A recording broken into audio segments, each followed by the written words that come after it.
विगत रात्रि बॉलीवुड के सुपरस्टार कहे जाने वाले चिंटू बाबा उर्फ ऋषि कपूर का कैंसर की लंबी बीमारी के बाद मुंबई के एनएच रिलायंस हॉस्पिटल में उपचार के लिए लाया गया था, जिनकी आज प्रातः 8:45 पर अंतिम सांस ली, जिसकी जानकारी सदी के महानायक अमिताभ बच्चन द्वारा ट्वीट कर दी गई। राज कपूर के पुत्र ऋषि कपूर के निधन से रीवा के लोग काफी स्तब्ध हैं।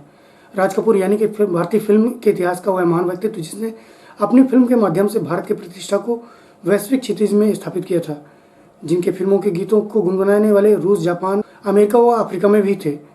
ऐसे व्यक्तित्व का बिंद की संस्कारधानी रीवा से प्रगाढ़ रिश्ता होना समूचे मध्य प्रदेश के लिए गौरव का विषय था।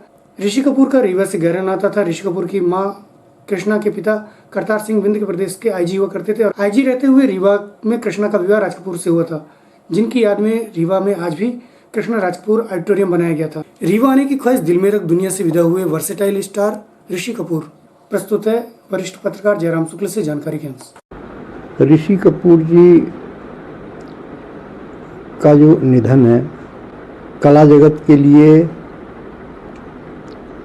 बहुत ही दुखदाई तो है ही, हमारे रीवा के लिए अत्यंत भावपूर्ण स्थिति है और उसकी वजह है कि उनका नाता यहाँ से जुड़ा रहा है और आप कह सकते हो कि एक तरीके से गर्भनाल उनकी रीवा के साथ जुड़ी रही है। उनकी माताजी कृष्णा कपूर का जन्म यहीं हुआ और वे रीवा रियासत के जो पुलिस महानिदेशक हैं करतार नाथ सिंह की बेटी थीं, प्रेमनाथ की बहन थीं।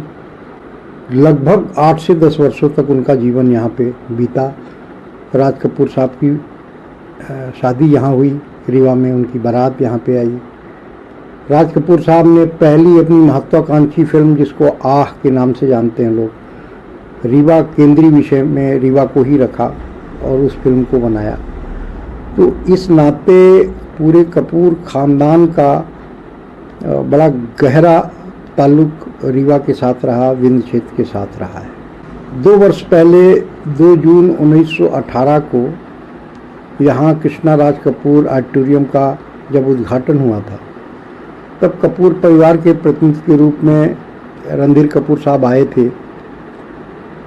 प्रेमनाथ जी के चिरंजीव प्रेम किशन जी आए थे और बहुत कम लोग जानते हैं कि प्रेम चोपड़ा जी की भी ससुराल यहीं थी और वो ऋषि कपूर जी के आप मौसिया कह सकते हैं, मौसिया थे, वो भी आए थे।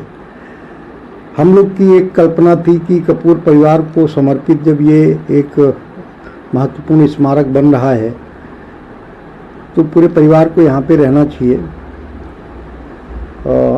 हम लोगों ने विनय की कृष्णा राज कपूर जी से, तो उस समय वो भी अस्वस्थ थी और ऋषि कपूर जी उस समय लंदन में उनका इलाज चल रहा था, लेकिन टेलीफोन पे ये बात हुई और वो इन सब चीज़ों को लेके बड़े भावुक थे और एक बात कही थी कि डब्बू भैया भाग्यशाली हैं कि अपने हमारी माँ की मातृभूमि में जा रहे हैं और ईश्वर ने बधा होगा तो हम भी कभी आएंगे। इतना एक टेलीफोनिक संवाद हुआ था। ऋषि साहब एक कलाकार के रूप में हम लोगों ने, हमारी पीढ़ी ने जब से सिनेमा के बारे में जानना शुरू किया, तब ऋषि कपूर पहले आइकॉन थे। 1974 में उनकी फिल्म जब बाबी आई तो मेरी उम्र के लोग 9वीं 8वीं 9वीं के विद्यार्थी थे और एक कल्ट पूरे देश में चल पड़ा। हेयर स्टाइल का जो बेल बॉटम है वो बॉबी की देन है, ऋषि कपूर की देन है। जो बड़े कॉलर की शर्ट है वो ऋषि कपूर की देन है। इसके संदर्भ में बॉबी और ऋषि कपूर के संदर्भ में जयप्रकाश चौकसी साहब ने एक बड़ी दिलचस्प घटना बताई थी कि उससे पहले राज कपूर साहब ने मेरा नाम जोकर फिल्म बनाई थी और उन्हें अपने पूरी पूंजी लगा दी थी, वो कर्जदार हो गए थे। और इसके बाद जब उनकी ये विपन्न स्थिति को बॉलीवुड के कलाकारों ने देखा तो स्वमेव उनकी मदद करने के लिए आगे आए।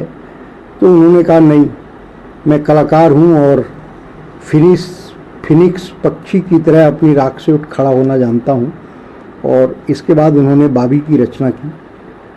बाबी फिल्म, जिसमें जो कि एक तरीके से एज ए हीरो और ऋषि कपूर की डेब्यू फिल्म थी, यद्यपि उससे पहले बाल कलाकार के रूप में वो मेरा नाम जोकर में आ चुके थे, लेकिन बाबी फिल्म आज तक की माइलस्टोन फिल्म है इस दृष्टि से कि राज साहब ने ऋषि कपूर अपने बेटे को कास्ट किया, डिम्पल कपाड़िया को कास्ट किया और इस तरीके से नए कलाकार शैलेंद्र सिंह जी को गायन में अवसर दिया। पहली बार लक्ष्मीकांत प्यारेलाल को संगीत करने के लिए अवसर दिया। हमारे सागर के विट्ठल भाई पटेल को गीत लिखने के लिए अवसर दिया। झूठ बोले कौआ काटे वो विट्ठल भाई पटेल का लिखा हुआ है। तो कुल मिला के वो एक फिल्म ऐसी बेमिसाल साबित हुई बॉलीवुड के इतिहास में कि जब भी ऋषि कपूर हमारी पीढ़ी के लोगों को याद आएंगे तो वो बाबी के ऋषि कपूर की ही कल्पना हम लोग कर सकते हैं। उसके बाद तो उनके अभिनय का बड़ा विस्तार रहा है। रोमांटिक अभिनय में तो उनका कोई जोड़ ही नहीं है और एक्शन फिल्में भी उन्होंने की, कॉमेडी भी फिल्में उन्होंने की और ऐसा लगता था कि कपूर ख़ानदान के डीएनए में ही अभिनय बसता है। राज कपूर साहब की तरह ऋषि कपूर भी डूब कर अपने चरित्र को पर्दे पे व्यक्त करते थे। आज उनके देहावसान पर अत्यंत दुख हो रहा है।